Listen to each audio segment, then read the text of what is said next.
بسم اللہ الرحمن الرحیم۔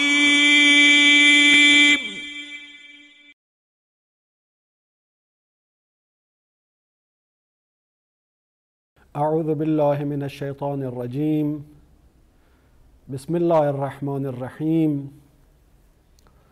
وَإِذْ أَخَذْنَا مِيثَاقَكُمْ وَرَفَعْنَا فَوْقَكُمُ الطُّورَ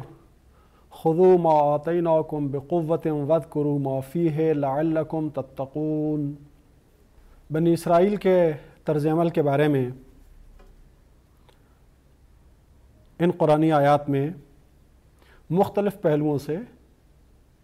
پردہ اٹھایا جا رہا ہے۔ یہاں بنی اسرائیل کو ایک اور حقیقت یاد دلائی جا رہی ہے کہ اللہ نے تو تم سے بندگی کا عہد لیا تھا،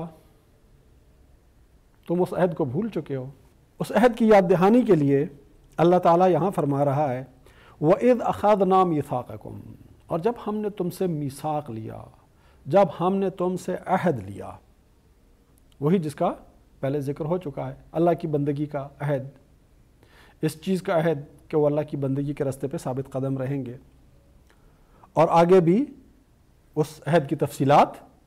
آ رہی ہیں۔ وَرَفَعْنَا فَوْقَكُمُ الطُّورَ، اور ہم نے کوہ طور کو تمہارے اوپر بلند کر دیا۔ اس کی تفسیر روایات میں اس طرح سے ملتی ہے کہ جب حضرت موسیٰ تورات لے کر اپنی قوم کے پاس آئے اور اپنی قوم سے کہا کہ یہ اللہ تعالیٰ کی کتاب ہے، اور انہوں نے ماننے سے انکار کیا، تو اللہ تعالیٰ نے معجزانہ طریقے سے کوہ طور کو بلند کر دیا، ان کے سروں کے اوپر معلق کر دیا۔ نیچے بنی اسرائیل اور کوہ طور ان کے سروں کے اوپر معلق، اور انہوں نے کہا کہ اگر ایمان نہیں لاؤ گے،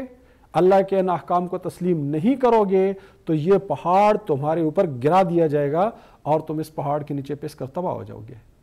تو وہ ایمان لے آئے، اور جب وہ ایمان لے آئے تو انہیں حکم دیا گیا خُذُوا مَا آتَيْنَاكُمْ بِقُوَّةٍ، یہ جو ہدایات ہم نے تمہیں دی ہیں، یہ جو کتاب ہم نے تمہیں دی ہے، کیا کرو، اس کو قوت کے ساتھ پکڑ لو، اس کو مضبوطی کے ساتھ پکڑ لو۔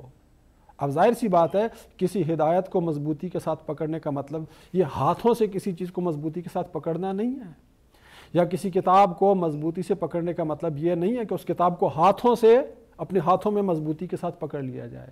اس کا مطلب یہ ہے کہ اپنی عملی زندگی میں قوت کے ساتھ، طاقت کے ساتھ اس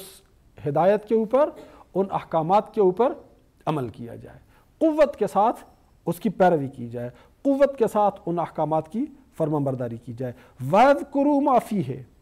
اور جو کچھ اس کتاب کے اندر ہے، تورات کے اندر ہے، وَاذْكُرُوا، اس کو یاد رکھو۔ وَاذْكُرُوا کے معنی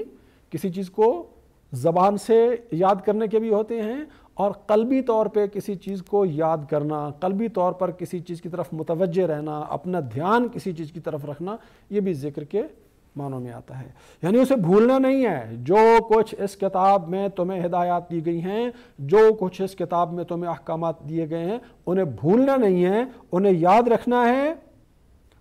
یاد رکھنے کے ساتھ ان پر عمل کرنا ہے۔ تو پھر کیا ہوگا؟ لعلکم تتقون، اس سب کا نتیجہ یہ ہے کہ ہو سکتا ہے تمہارے اندر تقوی پیدا ہو جائے، تم متقی بن جاؤ۔ اس لیے کہ جس طرح سے قرآن بھیجنے کا مقصد لوگوں کے اندر تقوی پیدا کرنا ہے، اس سے پہلے بھی جو آسمانی کتابیں آئی ہیں ان کا مقصد بھی لوگوں کے اندر تقوی پیدا کرنا تھا،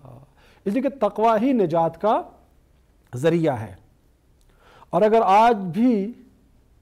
جو موجودہ بائبل ہے، جو موجودہ تورات ہے، اگر کوئی شخص